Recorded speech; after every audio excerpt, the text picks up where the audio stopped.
Welcome to Spoken Sins, where if you give us 15 minutes, we will show you a creator's soul. I am Mr. Anderson, the voice of written sins, and today on the show, we are excited to be joined by... This is Emperor Danubian the First of the sovereign state of Upper Lower Liechtenstein, otherwise known as Dan Nokes. How's it going, guys? What's going on, Dan? So we've been trying to get you on the show for a little bit of time. Scheduling on my part was a little rough. I apologize for that.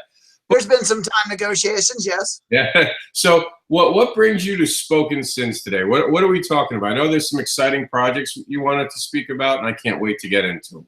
Yeah, let's start with stuff that I'm working on. Right now, I am in the midst of working on the third and final issue of Tristan and the Cuddly Defenders Out of the Attic 3. That's for Alt World Productions with Nick Davis, who is the writer slash co-creator, creator guy, and I'm his artist, art monkey, principal designer of a lot of those guys you see before you, Tristan, Fernando, Wilma, and the rest of the band. The premise of the whole series is they team up to do battle against the monsters under the bed.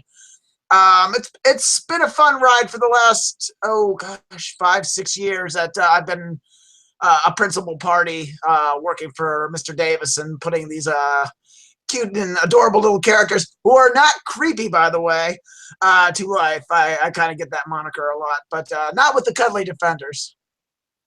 Well, I mean, is this something that you would call general audience? Like anyone could pick this up? It's absolutely general audience. It's absolutely all ages. You can get it from 6 months to age 90. You know, I have bought for me, and people have bought from Nick, being the buying it for their small child, reading them to sleep. I've but you can read it at an adult age and get something else out of it as well. It's definitely all ages. It's definitely something fun that they can anybody of all age can get in for a different reason. Well, I mean, this, like you said, this has been going on for a little bit now. Is there like an end game goal with this particular title right now? I know you're working on this thing. Is there going to be something bigger? You know how it is. Every story gets a little bigger than the other. What's big about the chapter you're working on right now? I want to say, I can't say too much. I'm not at total liberty to say a whole lot, but I will say this, from what I've read of the script and what I've been working on, a lot of things that started off in the first Teddy Bear Tales book back in 2011 will come full circle at the end of Out of the Attic. Things that we started off there will, I don't want to give away the ending, but for those who are longtime readers and longtime fans of the Cuddly Defenders and Tristan the Teddy Bear, but I would say a lot of plot threads are going to get closed, I think, to a certain degree, without going into too much detail about the what's going to happen.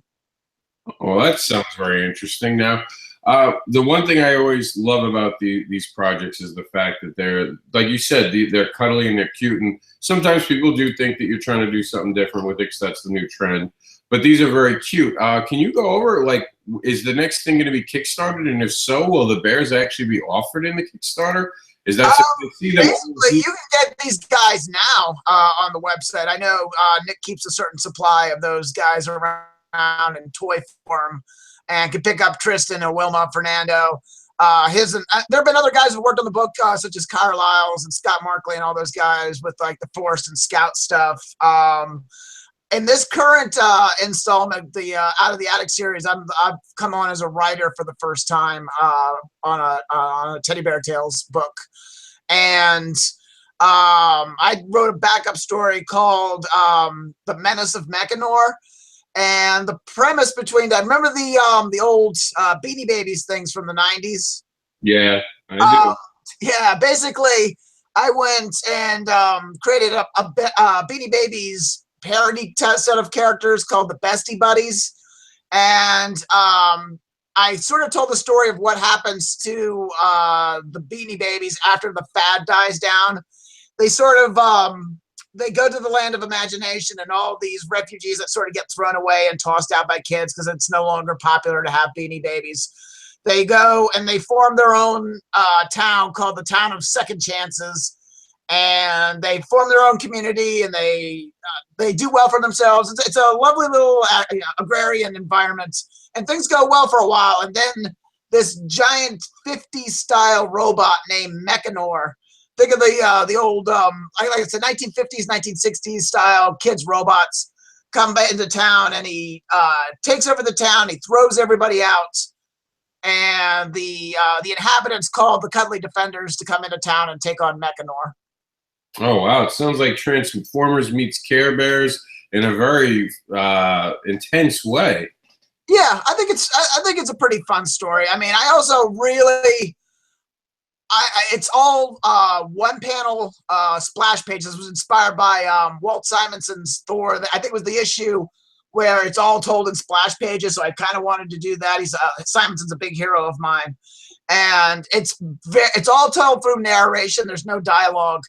It's kind of told as almost a fable-like story, like a sagely old narrator is telling the tale, and it's a lot of fun, and it's also very hammed up. Like it's a combination of you know how Mako, the guy that narrates the Conan stories. Oh yeah. It's kind of like a combination of that and 1940s serials. Is like, what will happen? Or like the guy who narrates the Batman 60s TV show. It's kind of a middle ground between those two of how the story's told. Oh, that's fantastic. That's definitely something to look forward to. But I know that you have more than just Tristan in this story going on. Yeah. Right? Yeah, we also have at some point I'm working on the last issue of Impossible Space Tales of the Last Pit Stop. There we are. Yep. That is, I started back in 2012, around December of that time, and the premise of that one is basically, what if Area 51 were a convenience store for aliens? I tell people, think of it as Men in Black meets Clerks. Oh, that sounds really funny, actually. I definitely have to check that out now. Yeah, no, basically it's a 12-issue series. I have 11 of them out, and once I get through Cuddly Defenders and a as of yet unnamed project that I'm not at liberty to talk about, other than I'm working on an unnamed project, I am planning to finish up issue 12. The last one, which is entitled ComicCon, was sort of my feel. Like I tend to occasionally put my feelings and thoughts towards, I guess, both personal, social, political issues, stuff like that. And in this one, it's sort of my thoughts and feelings about the comic and fan scene in general. I mean, it's still within the framework of the overarching narrative of Space Tales, but I fit little bits and pieces into the story. Now, let's talk about the cover for a second. I find the cover interesting. What inspires that type of cover that you're putting on all these comics? Oh, I think from about issue 5 or 6 on, I did, yeah, 5 on. I started doing photographic covers, as you can tell, starting with like Bathroom Humor, which lovely model, by the way. He did an excellent job on that front cover. Were there a lot of reshoots that day? Yeah, more ways than one. But yeah, I kind of wanted something different. It's almost an anti-comic book cover, especially, I mean, I like superhero comics, but there's a lot of tropes that repeat themselves, and one of them is like the modern day superhero comic cover tends to be just like a bunch of guys if it's a group, it's a bunch of guys on the cover in heroic poses or in a fight, or if it's just one guy's like Spider-Man covers are a great example. They all just seem to be Spider-Man on the cover swinging web to web. There's not a lot of, I kind of like the old days of superhero comic covers where they're almost stories in and of themselves. It was almost like a teaser, like a coming attraction to what was about. Yeah. There seems to be a lot more thought into comic book covers then than there are now. But I guess that was sort of my attempt to make an anti-comic book cover when I started doing the photograph thing. And I just wanted to experiment with that and express myself a little more, sort of create a character within a character. The way sort of like almost like the Pink Panther was in the intros to the Pink Panther movies. Oh, okay, that makes sense. What's the long-term goal with this? Will this be something that you're publishing as the trade back? Yeah, eventually once I get issue 12 finished off, which will basically be the end of the series, I'll be turning it into a trade paperback and then focusing on the next thing. Oh, that's great. Excuse my dogs for a minute. They hear something outside. Talk to us about, I know you wanted to talk about Booth Space, right? Yeah, Booth Space is basically, as it says there, it's sort of like a quasi-autobiographical farce, as the caption says over there. It's basically me taking stories of encounters I've had over the past 15 years. It's based on a true story. I wouldn't say everything is 100%. Oh, that's exactly the way it happened. It's exaggerated to a degree, but it is heavily based on truth. Some of it's the names have been changed to protect the innocent. Sometimes. Well, talk to us about the I know we were talking before we went on the air about the ComicCon schedule that you have coming up. And oh, sure. Cons, where can we see you next for some of these great projects that we're talking about? Okay, I'm back out on. I've been on the road trying to catch up on getting Teddy Bear Tales finished up. I'm hopefully to have that done by the end of the week. But I am on Sunday. Will be at Schaaf's Frederick show at the Holiday Inn by the mall there. The week after that, I will be heading up to Sci-Fi in the Valley up in Altoona, PA. And the week after that, I will be involved at AwesomeCon. Now, I know that we were also talking about, well, I know you talked about the VA, Comic-Con, and all these shows that are both bigger and smaller. And I know we were talking right before we went on about the idea of how the Comic-Con scene is changing. What are you hearing about that, particularly in your travels, about how Comic-Con shows seem to be shifting their the fans and how the fans are reacting to both the creators and the artwork? I guess let's start off by saying, yeah, this is strictly my opinion. This is not gospel. This is not detailed scientific evidence that says, oh, this is the way it's going. This is kind of just what I observed and what I'm talking to other people. I've been a fan of comics, both as a medium and I guess I've been a fan of the business and certain other titles for years and decades. I went to my first convention when I was, I guess, 14, 15 up in Silver Spring at the old Armory, if I want to go and date myself. But I've been a professional going to shows as an exhibitor since 2002. And my first show was Baltimore Comic-Con. And I would say even within that time, there's been a fundamental shift in who goes to shows, what people go to shows for. I mean, it used to be, I want to say things were a lot more hardcore audience, and things were very comic book oriented. I would say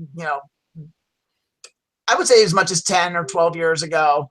And the shift now is more of I think it's some of it has to do with it being less commerce oriented and more people going, I would say almost the term I use is theme park oriented. People are going to a lot of people go to a comic book show the same reason people go to a theme park or the movies, or so it's an entertainment communal thing rather than a commerce thing like I think it used to be to a certain degree. Oh, I can see what you're saying. Like for me, I've always been more on the other side for many, many years, despite wanting to make comic books as a fan. And from a fan point of view, I can say the one thing that I have noticed that I do agree with a lot of people are talking about is that Comic-Cons have gotten very about star power and less about comic books. Yeah, no, that's sort of what I'm getting to as well. I think it's some of it tends to be a little more, in some cases, a lot more celebrity driven. It's not just celebrity driven, but people going to shows. I mean, I've actually had people walk into my booth and say, "Hey, I got this great comic. What kind of comics are you into?" And literally reply to me, "Oh, I don't read comics." And why are you at ComicCon? "Oh, I'm here to see what's his name. I'm here to get these toys. I'm here to get, I'm here to get this signed. I'm here to get this movie memorabilia." And to me, it's like, that's fine. If that's the nature of the beast, that's the nature of the beast. But I also feel like they're, at the same time, comic books are what got Comic-Cons off the ground in the first place, and the focus on some portion of that being focused on the medium of comics, on the creators who make the books, not just the big companies, but the smaller guys as well, such as myself and other, independent publishers and creator types. Definitely needs to be a component, and I think on certain shows there needs to be more of a component to give people a perspective. Like, this is where it comes from. This is like, oh, do you like that movie? Guess what? This is the comic that it was based off of. No, I think that kind of comes back to us creators. I think that as creators, we need to engage the audience that's put in front of us, and we don't always get to choose who buys a ticket and why they're buying a ticket. But yeah, no, absolutely. I mean, I won't sit there and say, like, "Oh, you're wrong." I'm not passing judgment on any of those guys doing that, who are coming into shows for whatever reason they're going to come. If they spend their money, they want to get what they want to get.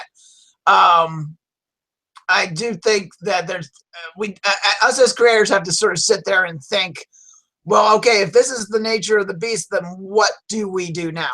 Yeah, I think it's maybe a change of idea. I know we were talking about this, and I've heard a lot of friends be a little bit pessimistic about fan art and how art's selling at shows now, and it's different areas I know are having problems where they're saying fan art seems to have hit a brick wall and the bubble has popped, as it were. Are you hearing something similar to that about cons? I don't know if it's hitting a brick wall. I mean, I still see tons of fan art being sold at shows. I think it may hit a saturation point at some points. Mind you, too, also, I mean, there's also the thing of the debates like, well, is fan art legal? Is fan art copyright infringement?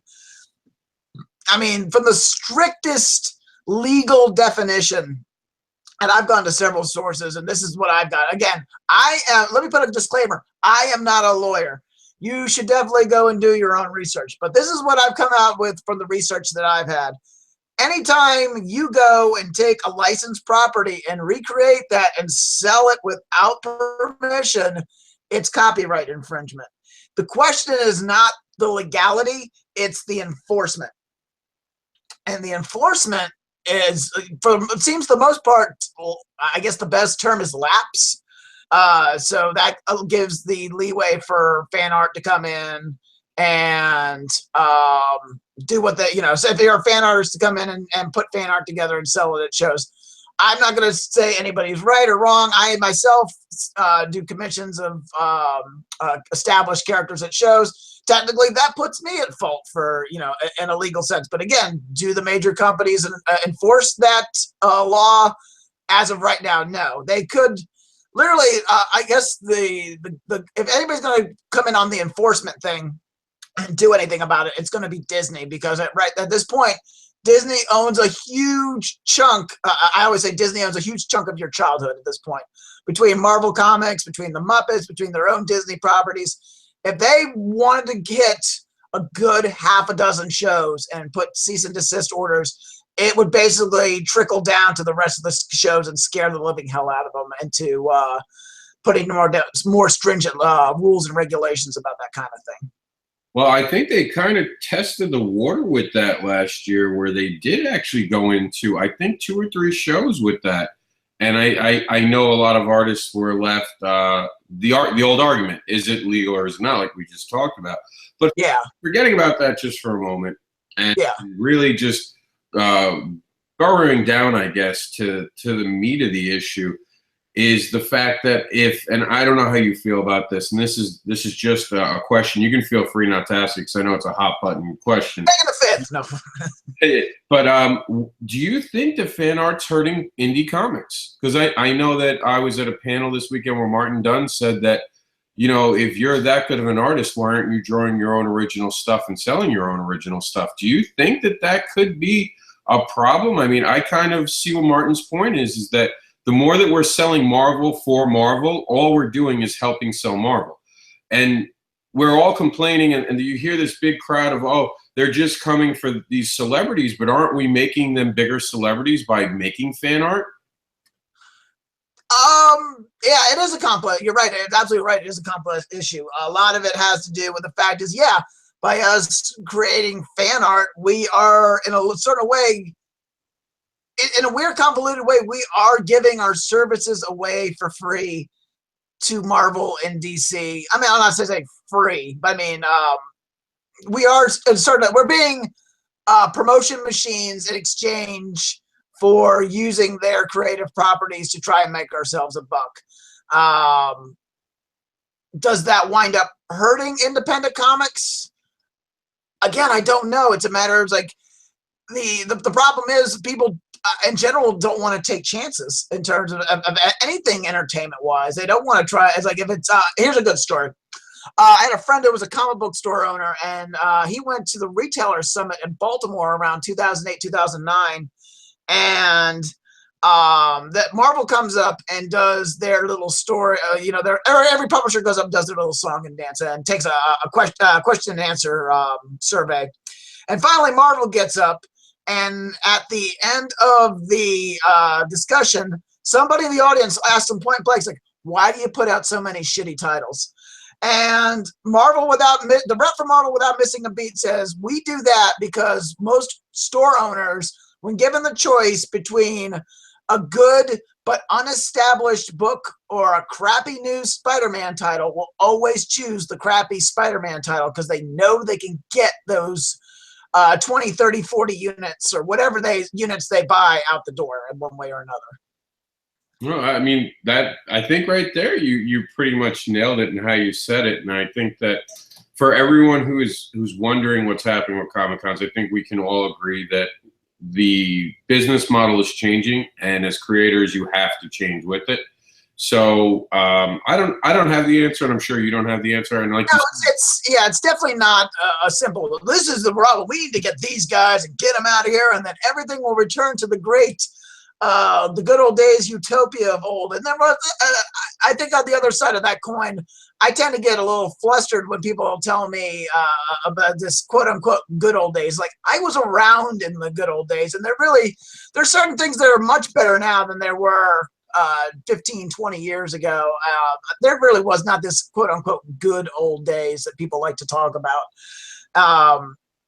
There was what there was before, there was what there is now, and what there is yet to come. Again, was it good? Was it bad? It's up to whoever is looking at the situation. Well, I think it always comes down to how much did you sell that weekend. And no matter what you sold that weekend, that'll either be good or bad. And if you're not selling enough, it's time to pivot. And speaking of selling, let's stop being so serious for a minute and start talking about some of your cooler stuff, because that's why you're here. We got real deep with the Comic-Con thing because it's just been in the news lately. But let's talk a little bit more about what's next for you, because I know that you really want to build your brand, and I love that. You've gone out to social media and you're like, hey, I'm here. This is me. So tell everyone who's just meeting you for the first time what they expect from a project like yours. I want to say that what you're going to get the most of is the unconventional, a purposeful attempt to make the unconventional.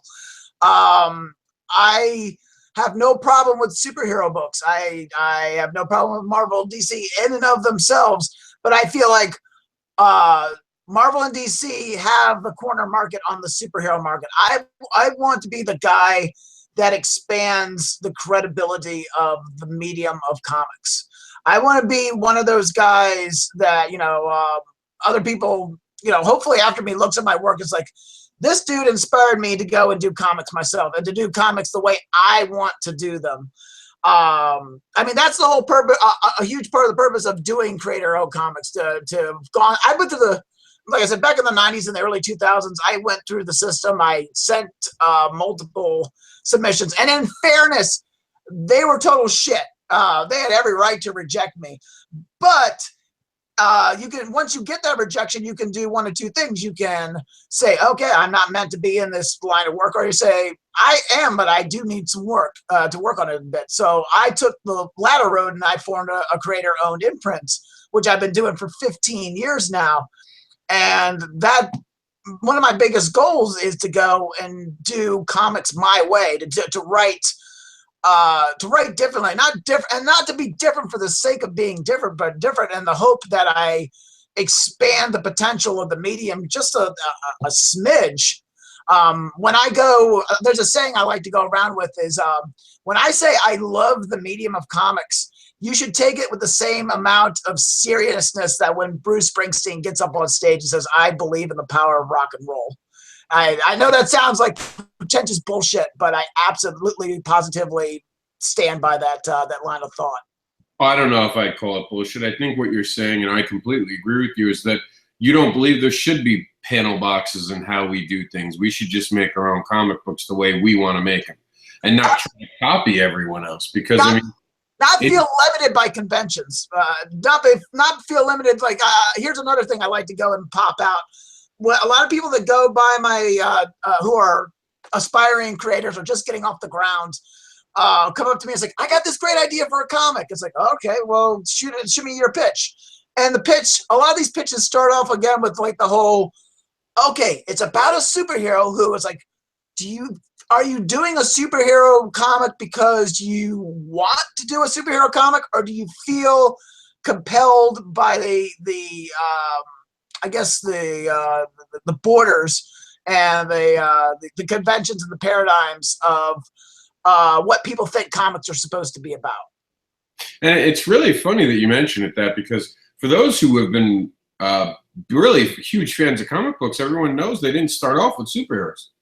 Superheroes were added later, and that's just the thing that kind of took off. But they're originally more about telling a decent story, and even horror at that point. I think in certain ways, only up until recently, there's a lot more diversity in comics in terms of subject matter then than there are now. I think only now, with guys like Image and IDW and a few other companies, and then other smaller independent guys that managed to make their way up through the ranks, that the medium, that it's starting to become more diverse again. Again, I'm not like diversity for diversity's sake. It's like diversity with the purpose of expanding. I don't want to say the word respectability, but the potential and the way that the audience at large, not just comic book fans, but fans of storytelling in general, put comic book creators on the same level as a filmmaker, or somebody that does a television series, or an actor, or any of those other vehicles of storytelling. I want comics to be regarded on that same level. I think to a certain degree, we haven't had our Citizen Kane hit yet that says, oh yeah, I can do this, and it's the same type of storytelling potential that you can get in any other medium. It just, the rules are a little different. That's how to put the story together. Well, in the year where Kickstarter might do more sales than DC and Marvel, I think we have the greatest time ever to stand out. And I think comics like yours that are taking chances and telling unique stories is our way forward. Because I think, like you said, Marvel and DC own superheroes. Don't make a superhero comic unless you're very passionate about it. So if you're not passionate and you're copying it, all people are going to see is a Xerox, because you're not going to tell a guy who flies around in tights anymore, because everyone's going to be like, that's bullshit. DC has enough trouble with Superman. How are you going to make your own Superman and make him believable? How are you going to make Superman better than Superman, I think, is what you're trying to get at. Yeah, I mean, you can't compare. Don't go into a fight with someone who's been doing it 30 years. Instead, write what you know, write what you're passionate about. Don't try and make the better Coke or Pepsi. Coke and Pepsi makes the best Coke and Pepsi. You go out and you make your little microbrew root beer or whatever the hell it is, and go with that. I mean, and the same applies with comics. If you feel the urge to tell a horror story, tell a horror story. If you have a slice of life, go with slice of life. Whatever you feel you can do, go out and do it. I mean, again, it's just sort of falls to the point. Like, why limit yourself to one? There's a great saying that comics are a medium and not a genre. It's just, you know, do whatever you feel is right. I mean, it might not get your. I mean, I put out titles that did not sell but got great critical review, and I mean, you know, it sucks that they don't sell, but I took the chance and I failed. Sometimes I fell flat on my face for it. I mean, I think some of my past titles, like The Pistoliers, was my Western. I told a Western tale, which is so not what your average con-goer or fan of comics is picking up. And that first time it went out, it took me years to sell all the copies that I had. But eventually, only now it's enjoying a second life. But I mean, again, just go back and do what you feel comfortable with. Take chances. It's like, try and push the envelope a little bit. Don't feel that you have to conform to whatever other people think of what comics should be about. I completely agree with you. And I think that we need a dozen more creators like you who are willing to take chances, because I think it's only through taking chances. I mean, to give credit, I mean, you're definitely like, you're talking about like the Dirk Mannings and the Victor Dandridges, the Ruben Romeros, the Martin Dunns, all the people telling new stories, even Casey Pierce, are telling stories their own way, and it's really breaking through now. And I think it's, like you said, I think it's the time now for creators. And I think creators like you, we need to be at the forefront telling brand new stories and showing people there is no mold. There is only entertainment and telling good stories. Yeah, no, absolutely. That's like with, it makes it funny to me that where Marvel and DC are both taking flack for their respective companies for one reason or another. One of the most universally praised companies out there is Image Comics, which is essentially creator-owned titles, and that says a lot right there about. I mean, do they do the numbers that Marvel does? For the most part, no. But I mean, in terms of expanding the potential of the medium, I think they're some of the best guys in town in terms of that the dynamic. Yeah, and I mean, I can't say enough for creators like you. I know that you guys have been grinding, and like me, have been doing this for like decades. And no one really gets what it takes to put into indie comics, and that's why I love having Spoken SiNs and sitting down and talking with you guys. Because I think I think the one thing that we could do, I don't know if you agree with this, but I think this is the most important thing, and this has really become a focus of Written SiNs. I think it's to educate our consumer. Is to make them understand what it takes to create these comic books and understand what creators are putting into it. Because I think if they understand what we do and how we collaborate and what it takes to collaborate, we'll get more fans out of it, and they'll respect it a lot more if they start seeing it as an art form and not a business like DC and Marvel have made it out to be. No, absolutely. There was some line of thought that was going through my head about with comics. It's basically a matter of you can sit with that business model and promote the business, but there's also, again, that shit, totally lost it. Anyway, but yeah, no, I definitely agree with you on that point. Well, I mean, at this point, I think that's a perfect way for us to end the show. If you want to just give a final shout out to all the things that are coming up in the next 6 months, and will we be seeing a Kickstarter? I didn't ask you, but is there a Kickstarter in your future for? Not for the next. Basically, at this point, again, like I said, I'm working on a project that I'm not at liberty to speak about. It's one of them Fight Club type deals. Oh, come on. You tell us. No one's listening. I mean, we don't say anything. No, I signed a contract, and I'm not at liberty to talk about it. But it's. I can say nothing more than it's been fun to work on the pages that I've been working on, and the guy that's running the show will go off on a certain amount, and maybe I'll be on a future installment of Written on your show and talking about that project once it will be dropping somewhat soon. Oh, I can't wait. But what I can promote though is Impossible Space Tales for the Last Pit Stop, where you can go to www.21sandchart.com. Boost Space, you can go to what's the name of the place again? Punch that up. Webtoons. You can go there, and I have 3 installed. It's basically Webtoons is our Boost Space is being done whenever I have a gap in between the 3 projects that I'm working on at the moment. And then Teddy Bear Tales, hopefully the last installment will drop hopefully sometime later this year. I don't have an exact date on that, but I wish, let me say this, I wish I could share the pages. I am not at liberty to share them right now. And they are some of the most beautiful pieces of artwork that I have done in my career. And it's strange because I think there was like almost a 2 to 3 year gap between issue 2 and issue 3. And I think a lot of artists have that thing where they go and they look at their stuff as like, oh, it's terrible. If you're looking at stuff that's like a year or 2 or even 5 years back, it's like, oh, this is hideous. How did I put this out in the public and let people look at this horrible abomination of artwork? Because you see the improvements between there and then. But back to point, it was some of the most beautiful artwork that I think I've done, and I can't wait for this thing to drop. Well, that's the hidden secret of indie comics, is that we're always all working on something that none of us can talk about. Yeah. I want to thank Dan for being here tonight.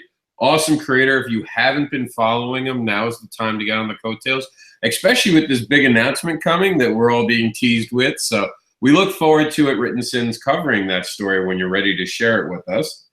Always sounds good, my man. It's a lot of fun to be on the show. It's always nice to shoot my mouth off. Oh, one little quick plug for you guys who are longtime fans of the 21 Sand Shark. We do have a upcoming comic. I did put out my 15th anniversary sketchbook and a little bit of a preview for next year for my buddy. I don't know if they can see him or not, but this is Chicken. If you've ever been to any of our shows, he's our unofficial mascot, and he will be getting a new series called Chicken USDA Rejected.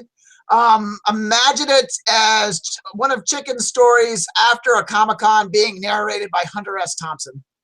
All right. Well, there you go, guys. You're going to hear of a new comic book coming out soon from him. We just found out Chicken's getting his own funny comic book, it sounds like. Yes. If you're a fan of stuff like Lobo and the old 90s Giffen stuff like Trencher and the Breaking the Fourth Wall and stuff like Fear and Loathing in Las Vegas, and it's all my past stuff has been, I guess, PG-13s, just straddling the R rating. This one's going to go, I would say, hard R. I wouldn't say graphic nudity or stuff that would terribly scare parents, but yeah, it's not going to be safe for kids. Well, thank you very much, Dan. We look forward to having you on the show again. Make sure you guys check out all of Dan's work, and remember to support indie creators, because that's how you change the reboot culture we live in, so we don't have to watch another Spider-Man #1 in 2 years. Yeah, remember, guys, basically, you can put as many complaints as you want on your on somebody's fan site or Marvel's fan site, but the only thing these kind of guys listen to is your dollars. And if you're putting your dollars into independent comics that matter, that sends a message to them that they're creating crap comics and you want something better. Yep, couldn't have said it any better. Dan, thank you for being on. All right, kids, that's it. We're offline.